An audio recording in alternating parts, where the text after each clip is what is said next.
Taiwan. I'll show you my bike check today. Start off with the bars. I got the Midtown bars with the Odyssey Atom grips.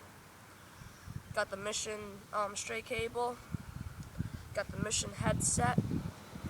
Got the Kink Vote forks.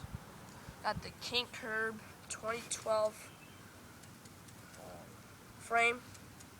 I got the Mission clamp, pivotal seat post kink. I got a Mission seat plastic. Sucks, dude.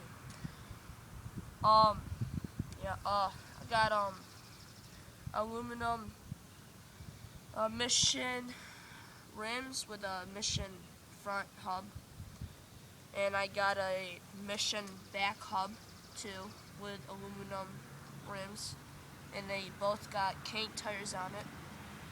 I got a 25 tooth sprocket with a kink chain. I got Mission cranks. I like it. It's pretty nice. I even got the Primo purple pedals. And yeah, that's it. Thanks for watching.